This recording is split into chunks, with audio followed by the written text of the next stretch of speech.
What's up? This is Elliot Einhorn, host of the Talkhouse podcast. Today I'm joined by... Hi, it's Amy Rose Spiegel, Talkhouse Music's editor-in-chief. And we have some very exciting news. We are so stoked to tell you that we've been nominated for a Webby Award. Woo! We've been honored in the podcast and digital audio category for Best Individual Episode. This was a very powerful episode featuring Rose McGowan and Meredith Graves in conversation. Now, you probably know that Rose and Meredith are both really vocal feminists. This conversation is especially interesting because it takes place just before sexual harassment exploded into a wider national conversation. Loyal listeners, in case you missed this, which I know you didn't, you can check it out at iTunes, Stitcher, or on our SoundCloud page. And if you like it, there's actually two components to this Webby Award. In the first, the International Academy of Digital Arts and Sciences selects whom they think should be the winner, but in the second, you do. So if you like the episode, please go to the Webby Award site and vote for us. You can also find the direct voting link at talkhouse.com. And while you're there, why not check out Meredith and Rose's incredible past contributions? Rock the vote! We want you.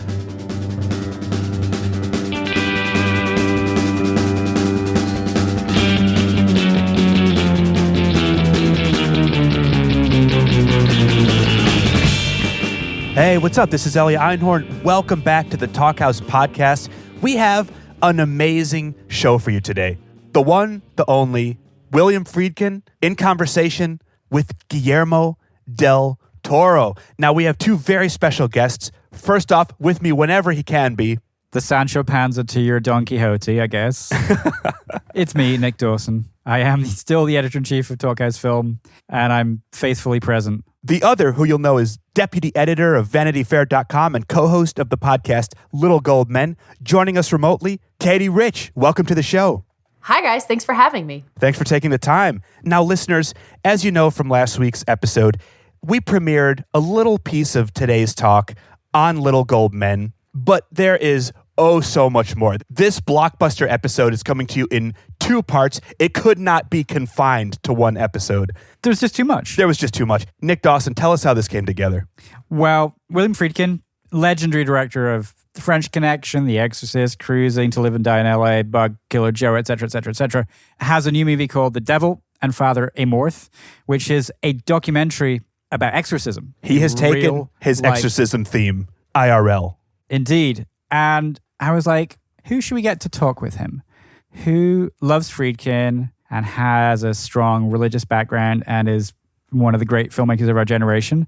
And the obvious answer was Guillermo del Toro. And so I started DMing with Guillermo over Twitter, and we're like, hey, we should make this happen. Nick DMs with Guillermo del Toro, listeners. That's what he does in his spare time. He's a very personable guy, and he loves the Talkhouse, of course. When it actually looked like it was going to happen, I was like, we should bring on a partner who can amplify this, who is also awesome and who has perfect taste in movies. And I thought, I should give Katie a call. And so that's kind of how that happened. I mean, to us, it feels like you guys are living the dream where you get to, track down someone who won an Oscar a month ago and have him in conversation with, someone who he grew up admiring his films, as did everybody. I mean, we get to talk to a lot of interesting people, but having them in conversation with each other, that's the special sauce that you guys have. Thank you. That is the Talkhouse's recipe. Yeah, it's a lot of fun. And I have to say, those guys spoke for almost 2 hours, and they had a pretty amazing time. This was a conversation that nobody would cut off. This had to be run in its entirety, coming nearly directly on the heels of Guillermo del Toro's huge Oscar wins, 4 Oscars for The Shape of Water, including, of course, Best Director and Best Picture. He sat down with William Friedkin to discuss, well, a lot. How could you not start with the Oscars? Of course, Friedkin won a bunch in the 70s. A ton. When he became the legend that he is today. And of course, Del Toro has been working out with his little gold men, as it were, pumping those weights in the last month or so. They have a fascinating talk about Oscars and awards generally. Yeah, the fact that they wanted to start talking about the Oscars is, of course, a dream come true for someone like me who obsesses over them. And this really frank conversation, and I think surprisingly frank, because people are always afraid to seem ungrateful for their awards or kind of exhausted by the process. But of course, they're totally exhausted by the process. So when you get Guillermo telling William Friedkin, it's like going into the heart of darkness, going to all these screenings and parties. It just feels so honest and something that only a fellow Best Director winner could really truly understand. So true. It's a lot of work. This is a lot of work. You are on the treadmill. It's grueling. It's funny. They touch on so much in this conversation. I love that he went back to talking about his roots. He was basically an apprentice to Dick Smith, who was the makeup artist on The Exorcist. And he was the guy who sort of gave him the tools to make his first movie, Kronos, back in the late 80s. And also, as you'll hear in the talk, helped Del Toro realize his strengths and weaknesses in filmmaking. Directing versus makeup. Yeah, that's certainly true. And of course, that leads into this fascinating story about making The Exorcist, specifically the Pazuzu statue, from like the spontaneous way he included that in the scene with Linda Blair to going to Iraq and shooting with like the Yazidis. It's fascinating stuff and captures this like Friedkin as Maverick really, really perfectly. The two also get into one of the real bumps in the road that Del Toro hit in his Oscar campaign in the form of a plagiarism lawsuit. Yeah, it was interesting when that was filed. You saw the president of Fox Searchlight kind of saying it was a classic award season tactic, which seems crazy that people are just filing lawsuits as part of an awards campaign, but it really does happen. And with someone like Guillermo, who's really well liked in the industry, there's not like a lot of dirt you can dig up about him. That was kind of seen as the method for taking down The Shape of Water, which was a front runner at that point. And it obviously didn't help it, but it affects you when someone accuses you of stealing your work like that. It's really interesting in the conversation because when Friedkin brings it up, you can kind of hear this sort of like reserved response that Guillermo has, this almost reticence to talk about it, but because it's Friedkin who understands this stuff, who said that like The Exorcist was sued like 50 times by people who thought it was their story. Guillermo talks about his friendship with James Cameron, James Cameron to the rest of us. James Cameron, he calls him Jim. I'm just echoing him here. We're all close personal friends. Close personal friend of all of ours, just let's be honest. Yeah, who as he said, like there was so many lawsuits against Avatar. When you're a director who has influences, people want to see you, I guess. Their conversation also gets into the time when William Friedkin was in charge of the Oscars and stopped saying Best Picture and made everybody really angry as a result. Guillermo's joy at being able to take his shoes off after Pan's Labyrinth lost Best Foreign Language Feature. The importance of humility after an Oscar win and of always staying a scrapper. And so much more. Should we roll it? Let's roll the tape. We'll just talk shop. Absolutely. I have a couple of things I want to ask you. Me too. Because these are things that I think rarely do we get to talk like this. If you're ready, I wanted to start, if I may. Yes. It's great to see you. Same here. The last time I saw you was just before the Oscar nominations came out. Even no nomination. And I haven't seen you since, and I wonder how or if you feel your life has changed since you won. Well, it's been very crazy. The speed of it has been so fast that I think that myself, I felt an enormous interior change. And the nominations came out, I felt really beautifully embraced. And then the DGA, which is, in my opinion, one of the awards that for directors counts so much. Oh, yeah. Because it's your peers. And what we do, honestly, and we were talking about this before we started recording, the alchemy, which is directing, a lot of people think it's chemistry. And it's not chemistry, it's alchemy. It's transmutation, and only those that are practitioners in the art know what it entitles. And so when you get recognized by DGA or the directing Oscar, is incredibly beautiful. So that changes you inside. Then I also think, as a person, going through the season, which starts 7 or 8 months before, and now ends almost the week or the day of the Oscars, you go up and down all the time, Were you anticipative about it? Were you concerned really about winning? Well, it's funny because you start. It's almost like Heart of Darkness. You start with one mission. You start saying, "Look, whatever happens, happens." And then you get the nominations, and little by little, you are in. You do wake up. You look at everything happening. You become much more sort of invested the more time passes. And I really must tell you, for me, and it may be because of our profession, but the thing was directing, the directing Oscar, because and the DGA, because those are also nominations and awards that I didn't get with Pan's Labyrinth. I got writer, foreign film, and so forth.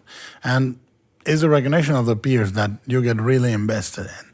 I have to tell you, when I won, I had no expectation of winning, even after I won the Directors Guild Award, because sometimes they don't match up. Yeah. Sometimes. Yes. But the Directors Guild is less about the popularity of the film, how much people love the film, than the Oscars are. Yes. You know, the Directors Guild is about how well the film is made, and generally the members know. Yes. They know how well it's made. Yeah. I personally have always had, and I'm really thrilled for you, but I personally have always had an antipathy toward awards. I believe they're subjective. They are. You know, there is no finite. It's not a track meet. It's not a boxing match. It's not a tennis match. No. How do you talk about winners and losers? One year, I produced the Academy Awards, and I took the word best out of it. And I got a lot of hate mail, but they announced not the best directing or the best acting in a feature film.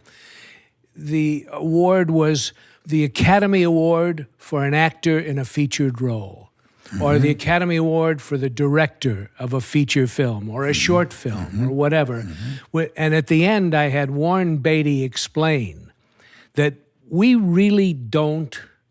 Yes, he was there then too, but and he was able to read a card then. But we don't think about the best. Guillermo, you know, there are great films. There are films that you love. And very different amongst each other. What is a better film, The Treasure of the Sierra Madre or Singing in the Rain? Yes. How do you match them up? It is a thing that, and also the meritocracy of sports, which is uncontestable. The goal was in or not. The boxer went down or not. Was the boxer down for the count? There is not such a thing in the arts in general.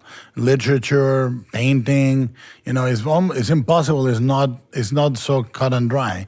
And what I think is, we are so many species. It's like you have a perfect Labrador next to a perfect English bulldog. So they are so different.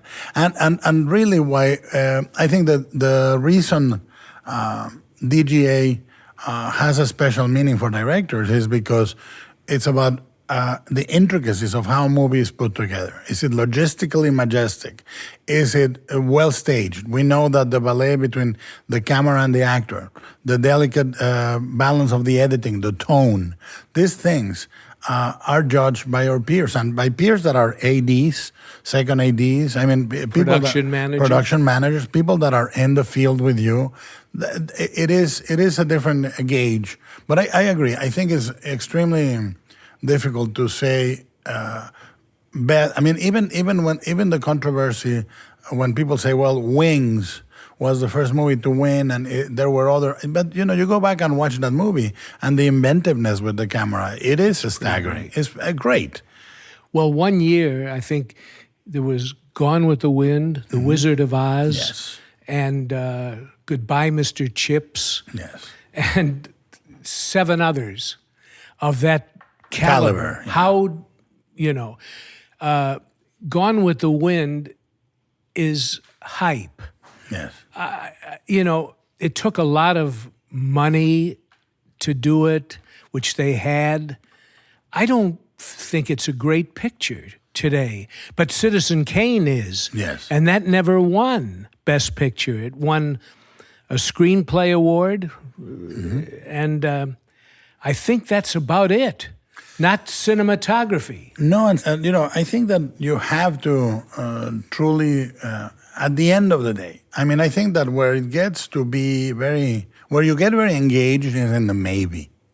You get really engaged in the maybe because it's exactly as when you're in high school and you're gonna ask a girl out. You know, the second best answer is no. You got an answer. But I think as the pulse accelerates in the award season, you go, is it going to be a yes? Is it going to be a no? And that's when you get caught. Yeah. Once you get it, I remember when Pan's Labyrinth didn't win Best Foreign Film, I felt a relief. I felt a huge relief. And I said, okay, first of all, I can take off my shoes, which are super tight. And second of all, I got, I had a great feeling. Not winning did not change the movie. It was exactly the same movie that it was when I went into the ceremony. And that you have to take it exactly the same way if you win. You go, the movie doesn't change. It's going to find its staying power with an audience, with being remembered, and it doesn't change. I mean, it's just that the last 6 weeks, 4 weeks, get to be such a pace. You are going from one showing to another. You're going from one festival to another, from one award show to another, that it really accelerates, Then I think the problem becomes, can you keep your focus Yes. on what your internal mission as a director is? In your craft, yes. And not just take everything that comes along, which I'm sure you're being offered now for money by people who don't know what it is that your real focus Yes. consists of. Yeah. And that's when you need to focus even more, because the tendency is to want to have you do the same thing again. That happened to me to a degree, actually, after Pan, and I learned a lesson, It happened to me after Pan, and I didn't forget it, and that's why I very purposely, I said, I'm not going to direct anything until 2019. I'm going to take sort of a sabbatical, and that is not entirely true. The 3 or 4 projects that have been in the works for a year now. But I said, I don't want to jump into anything. I don't want to be busy doing something. I want to land. I want to land as a person, Whatever happens, I didn't know if we were going to win or not. I declared I'm not directing anything until 2019. Because that's when I think that success is more disorienting than failure. By far. Oh, yeah. By far. You get drunk. And you get lost. And that we are such a culture of success. The West is such a culture of success, is achiever, getter. And you really lose yourself in that. I think so. I feel that I kind of lost myself. In success. Oh, absolutely. And before, it never occurred to me. Yes. I never had in my wildest dreams that I could make a film, that would be mentioned in the same class as some of the greats. And when you win this award, it goes up there. Yeah. But then they all come back to posterity. I think that there is something in a filmmaker, and that's what we were talking about, success.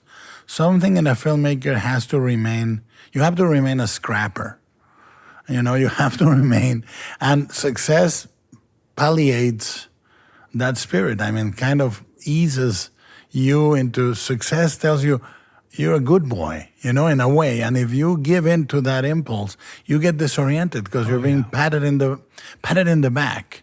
And if you believe that pat in the back, I think there's a difference. For example, I think the artist stays outside of the banquet, looking in. And he has a certain degree of rage against the people that are in the candlelit banquet, enjoying the nice dinner with the nice cutlery.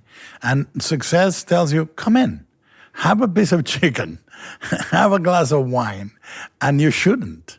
If you fully go into the banquet, you lose a little of that scrapper spirit, whatever it is. That doesn't mean you can do huge movies, you can do small movies, but at the end of the day, that spirit shouldn't give in. We had very early in our careers, we had a mutual kind of friend and mentor, Yes. which I've known about for a long time, and then I forgot about it. Yes. And then when we had dinner not long ago, We remembered. I remembered a conversation I had in the 80s with Dick Smith. Yes. Was it the 80s? Yeah? In which he told me he was mentoring some people, and among them was this young Mexican director who he thought was going to be a very good filmmaker, but he wasn't sure he was going to be a great makeup artist. I wasn't. But you studied makeup with Dick him. Smith, who did the makeup for The Exorcist. 1987. I wrote to Dick Smith. I sent him my samples. I stated my fact. I said, look, I want to do a movie called Kronos. Nobody in Mexico does the effects. So I'm going to make a company, learn to do the effects, do the effects for a few years, then do Kronos, then I'll close the company. And he wrote me back, and I have the letter. And he said, you are not a really good makeup artist. He said, you're a good draftsman, you're an okay sculptor. But he said, but I'm going to admit you into the course because I believe this will allow you to make your movie. And what a great guy. And he was like that with everyone. I mean, Dick Smith is a guy that came to win the Academy Award through the work with you, with Scorsese, with Coppola, with so many. He transformed the art of makeup effects. Totally. He elevated it. And he was a guy that when I went to see him in Larchmont, New York, to his study, he picked me up in his car at the train station, this Mexican kid. He took me home. He showed me all the molds for The Exorcist. He gave me a piece of Amadeus foam. He took me to lunch. He returned me to the train. And he waited with me until the train arrived. And he was like that with everyone. I know that. They weren't giving an Academy Award for makeup No. at the time of The Exorcist, which is one of the most important features of so many films. Yes. Makeup, Dick used to do it very beautifully with the usual lift, the silk lifts, and very key prosthetic pieces. It's an art. I think that de-aging should be, I think everything should be done using all technology. You know, when you did The Exorcist, everything was in play, sound effects, wire effects, mechanical effects, makeup effects. There was not a single thing. It was No computer. No computer, but everything was a mixture of things. And it was beautiful. And some of the stuff you did was purely, and this is again, is a flair that I adore. Some of it was pure theatricality. The backlit silhouette with the smoke where you evoke Pazuzu, in the room, is a backlit image that is out of an opera, That's not in the script. I improvised that because one day when we were filming in the little girl's bedroom, they first framed that statue. It was 15 feet high with about an 8-foot wingspread, and it was they finished it in the shop in New York, and they brought it upstairs to the set for me to see. And my first image of it was really powerful. And I said, let's put that in a shot. Really? And I put it back there. I asked Owen Roisman, the director of photography, to backlight it. And we faded a light up on it and down on it so it disappeared into the smoke in the room. And I had Linda Blair just affect a pose in front of it. I thought it was way over the top, would never make the final cut. But I had to do it. I had this image, which is not in the script at all, of her and Pazuzu in the same frame. Yeah. And it was because I was so stunned at seeing it. It was a perfect reproduction of the Assyrian sculpture of Pazuzu, which is in the British Museum, the original. It's of a different scale, the original, right? The original is very small. It's It was tiny. a small idol, but exactly like that. And there have been many drawings of it. I don't know if there were ever any as large as the one we manufactured. But somewhat is monolithic in its presence. Yeah, it was very powerful. And when we took it to Mosul, Iraq to film it, there were hundreds and hundreds of people who lined up to see it. They'd never They couldn't seen it. believe it. And then I was invited by the head of the Yazidi, who were the devil worshippers of the Muslim sect. I was invited to meet the head of the Yazidi because he heard that there was this crazy American guy who erected a statue to Pazuzu out in the desert and was throwing raw meat at it to try and attract vultures. And he got the impression somehow, from what he was told, that I was a like-minded person. So they invited me to see him. My hosts were the Ba'athist government of Iraq, and it was before Saddam, just before Saddam. But they didn't want me to go. This was Kurdish territory, and you had to have you had to show papers to the Kurds and then to the Arabs. Every mile or two, the territory was held by one or the other. And it was difficult terrain and very dangerous. And I went there to the home of the Yazidi, which consisted of a space in the forest out there of stone conical huts in the shape of a witch's cap. Yeah. And I was warned never to swat a fly No. because they believed that the devil, or Shatam, lived in the spirit of flies. Lord of the Flies. Right. So he was sitting there, the head of the order. He looked like the Ayatollah Khomeini. He was sitting cross-legged on the ground outside of his conical stone hut, which had a metallic serpent in it. All the huts had a metallic serpent outside. And he was surrounded by flies. I mean, everywhere. Imagine the largest swarm of flies that you could imagine, all around his face, his hands, his body. And he would occasionally just brush them away delicately.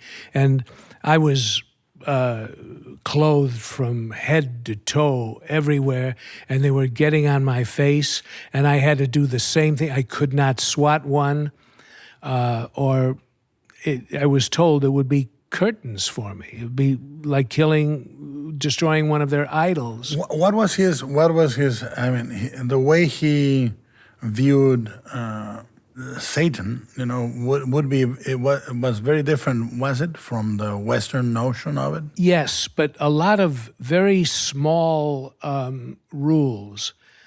If you were present at the birth of a Yazidi child, he would be responsible for your life. For the rest. For the rest of your life. Yazidis did not make love with their pants fully off. They had one leg on. Really? The language of the Arabic language has a very CH sound, like the phrase "Khosh kaka" means "hello, my friend." In Yazidi dialect, they don't use the CH sound. It's the SH sound, like Shatam for Satan. There are many other kind of obscure rules, but also you never walk in front of a Yazidi because he is liable to get a message from his demon to kill you, and he will, no matter what.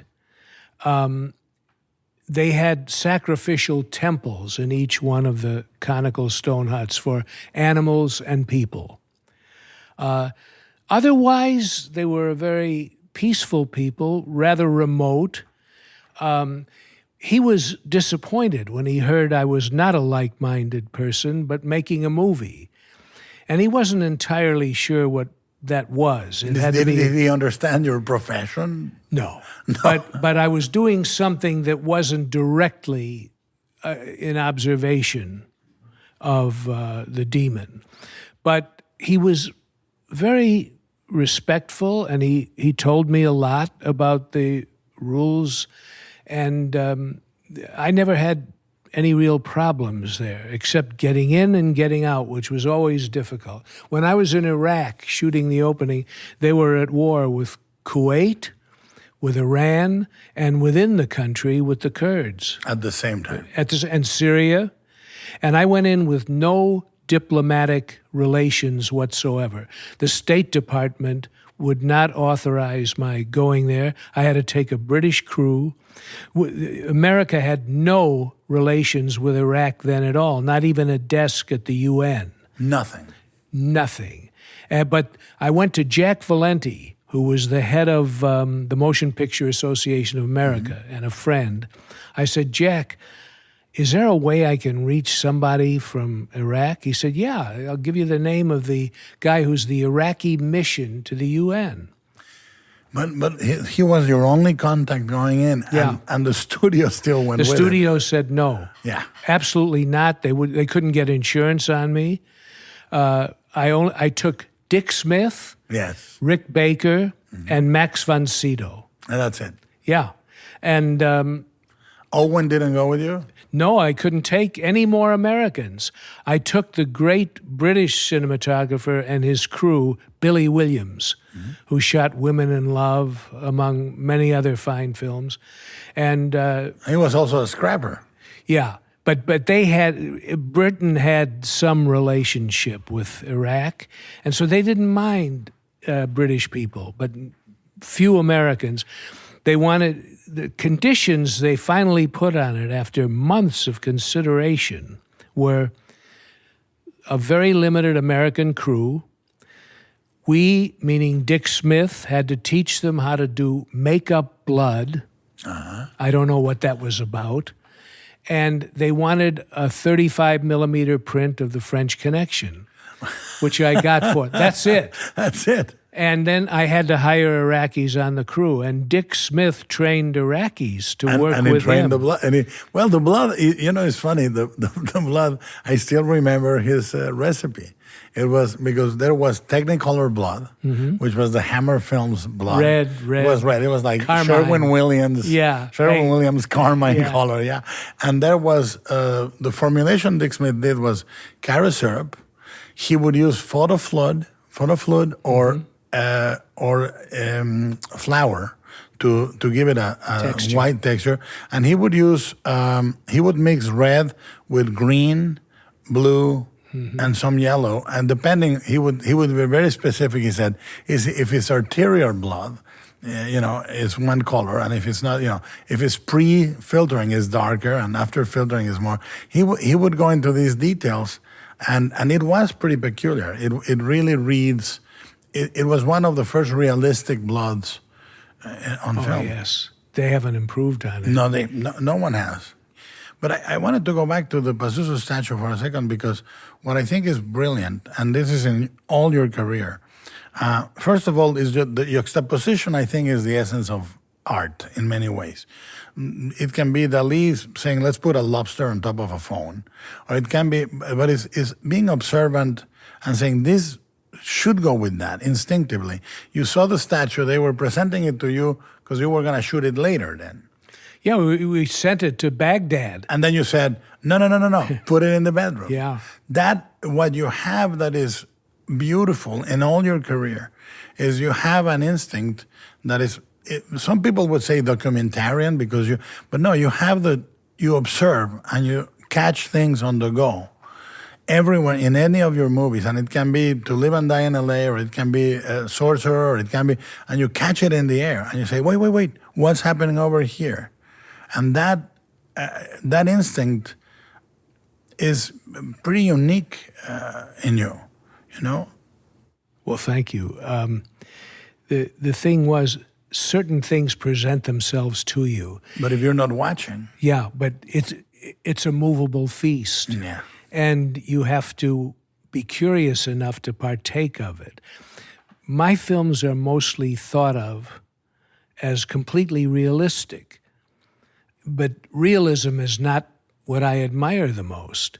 What I have not been able to do is a film like several that you've made that operate in another space and come from the imagination, not dissimilar from Fellini, for example, whose films I admire so much, that are not about what the realistic world. They seem to be set in a real world, but the whole tone and the conscience The of visual film, tone also, yeah. yes, is in the imagination and then transformed into the imagination of the viewer. And I take as the best example of that the MGM musicals, Yes. which are not in the real world. We agree on that 100%. They sing Yeah. and they dance. And there's a visual tone that needs to go with that. And a lot of people don't acknowledge that. When you say Fellini, I always go and say to people, one of his movies that nobody likes or nobody mentions as the top is Casanova. What he does that is beautiful is that scene in the sea that is run with garbage bags, with polyurethane bags moving with the wind, and they are at sea. And I think the synthetic, in every sense of the word, the synthetic will that you have when you are going to reinterpret the world is very important in the musicals, because in my mind, like you say with Intolerance or Eisenstein, the silent film achieved cinematic perfection. Then came the talkies, and I think the main reason, of course there's dialogue and all that, and the reproduction of reality, but the most beautiful act of sound cinema, to me, is the musical. That's when you go, that's why they invented sound. Exactly. And tonally, visually, you need to go like Fox. The musicals at Fox were super vivid color, lush, and each studio had a signature, but all of them are visual elevated. You need to elevate the visuals for the musical for somebody to suddenly get up and start singing. Well, and the masters of that were Vincent Minnelli and Stanley Donen. Exactly. And I know Minnelli started directing stage shows. And he was a window dresser. A window dresser Yes. before that. And I so admire what they do. And now what you do is taken it to the next dimension. They don't make musicals anymore, although The Shape of Water has the flavor of a musical in many ways. I tried. I studied Minnelli. I studied Donen. I mean, Minnelli truly, even in there are so many moments of him that are sustained by color, by movement, by light, and a heightened sense of melodrama, which is beautiful. The most romantic scene I've ever seen is Dancing in the Dark in The Bandwagon, where Sid Charisse and Fred Astaire just go into this obvious set depicting Central Park, and they're expressing their feelings for each other through dance, not even song. Yes. They just dance, and it just hits me every time I see it. I agree with you. It is one of the most romantic I've ever seen. That's why there are movies that go to that synthetic reality. Like I think of Marnie. Hitchcock Marnie is almost his musical visually. Yes. He goes and says, "Well, this is a set. Of course, it's a set." And of course, her bags are and the color yellow, and he just goes into almost an abstract type of filmmaking. Vertigo has that level of depuration, but the thing that the musical does is it tells you this is what the world could be. It's not, but this is what the world emotionally could be. And I studied that, and I think that a lot of that beauty. And you say you haven't done it, but I agree and I don't, because the tonal shift, you have shot perhaps the two greatest car chases in the history of cinema.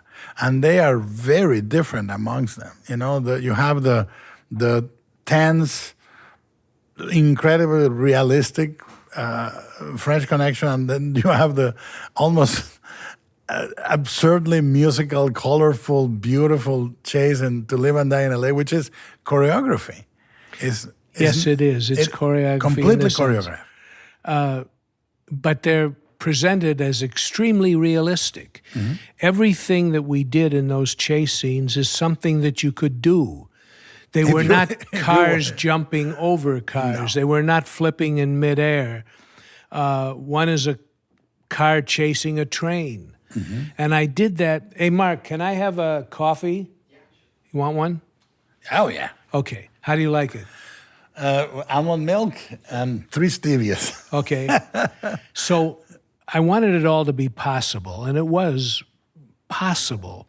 But as I said in starting this phase of our conversation, I most admire the imaginative. Yes.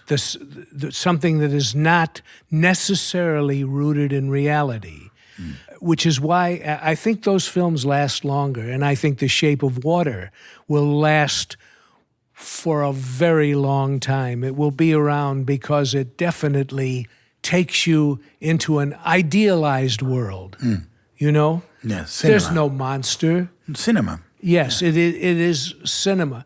And the thing is, I wanted to make a movie set in the territory of film, but not being postmodern.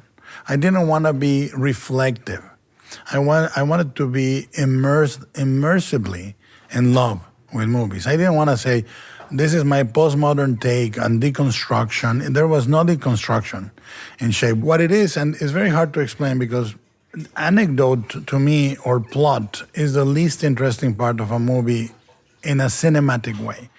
What you did with Pazuzu in the middle of the bedroom is what is interesting to me of cinema. Something that can only exist in movies. You cannot do that in literature because you actually downgrade it.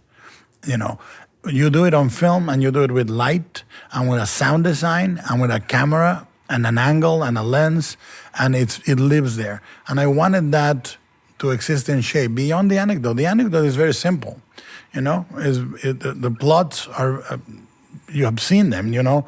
They are a staple, you know. But how you combine them, the fact that they shouldn't go together, there shouldn't be a musical number and a melodrama scene in a creature movie. There shouldn't, and that juxtaposition, which we were discussing earlier, that's what makes it interesting.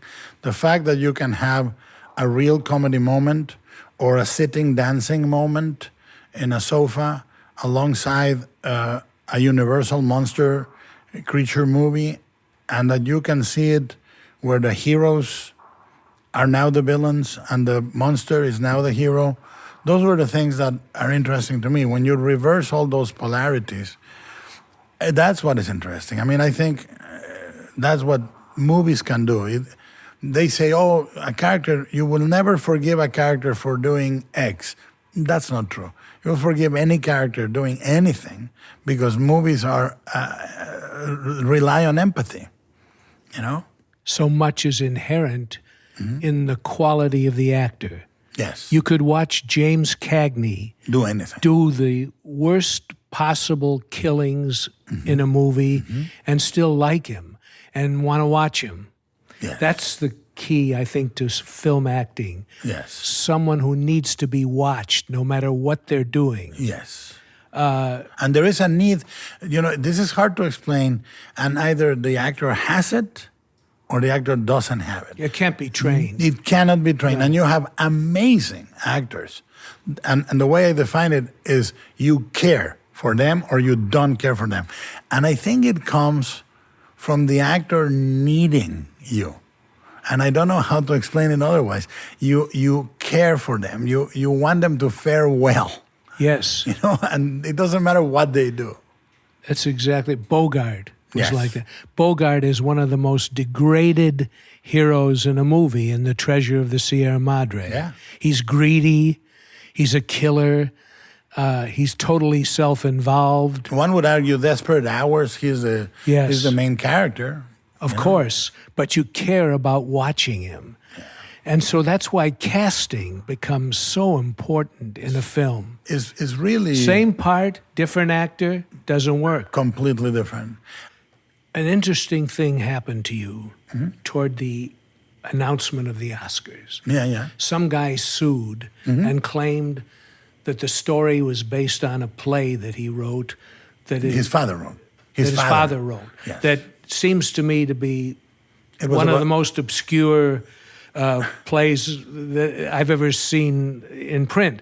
And of course, everything is in the air, but this seemed to me to be timed for some peculiar reason to hurt the prospects of The Shape of Water, and that only. And maybe to gain some notoriety, because it happened to Spielberg. There was a campaign against Yeah. Saving Private Ryan. And E.T. got sued too several times. Avatar, blah, blah, blah. The Exorcist was sued about 50 times by people who said this was their story. Yeah, it happened. I mean, I'm very close with Jim and Avatar, and he's almost. It happens every few months. It's an industry. It's an industry. But how did you feel? Because Sherry and I are enormous fans of this film, and we wanted it to achieve what Yes, it did. of course. And then you see something like this and you Yes. say, oh my God, is anyone going to be affected by this? Because to a great extent, some people are. When we talk about our industry, in so many ways, you depict our industry in so many ways that are negative. You have movies about it and so forth, but there is a thing about this industry. I think the industry knows the timing, knows a trajectory, and those are the things you rest upon. Were you say, concerned about it? I was, is when you think and hope and you say, well, I've been at it for 25 years. I've been incredibly open about my influences for 25 years. Oh, absolutely. So, that's when you say, let's hope that speaks loudly on a process that is going to take what legal processes take, which is a long time. And There's no real defense. there You could is, say, I never saw this. I Yeah, never heard of it. which is true. Of course, but it's hard to prove a negative. It is, but then you abandon yourself to what you've done, to what you have behind you, to what you've done again and again. When you make a movie like Pacific Rim, you acknowledge Pat Labor, you acknowledge Tetsujin, you acknowledge Mazinger, you acknowledge Go Nagai, you say Tsuburaya, Ishiro Honda, Godzilla. You've done it for so long. You're not Yeah. stealing from You're not that. secretive. There is inspiration. And what you say is this: you say, look, first of all, it's a no. Second, read the play, watch the movie, and that's your own exercise. That's all you can say. The rest, opinion and law are two different things. And I think this falls into one of the courts, which is law. The answer will come out of the process. As an individual, you just say, not an influence.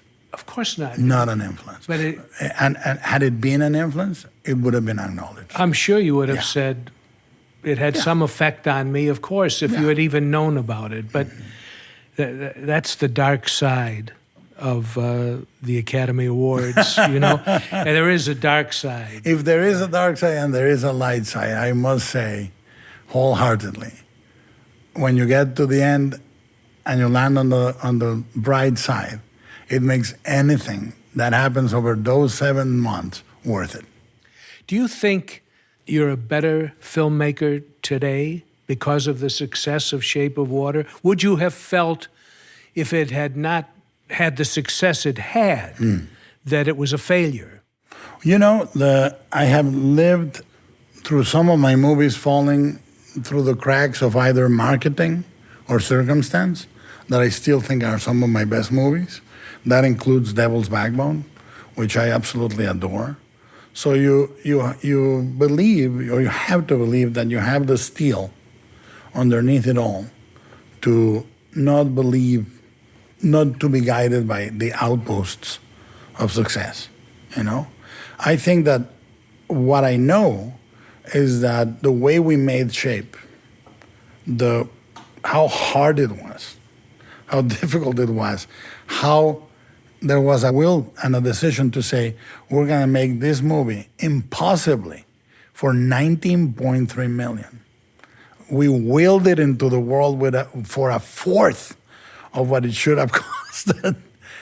That makes you a more resourceful filmmaker. And at an ethical, spiritual level, to stick with a project for reasons that were as pure. Because obviously on Monday, everybody talks about Friday's game. But when you're playing it, the uncertainty is massive. Mm-hmm. No one knew. No one knew. No one knew. And as you say, with success, you attract the opposite forces now and then. You know, with huge success come a swing of the pendulum necessarily. It can be a backlash, it can be critical, it can be opinion, it can be external matters, but it always comes. Such a huge momentum always attracts an opposite reaction, and you say, that's the way the world is.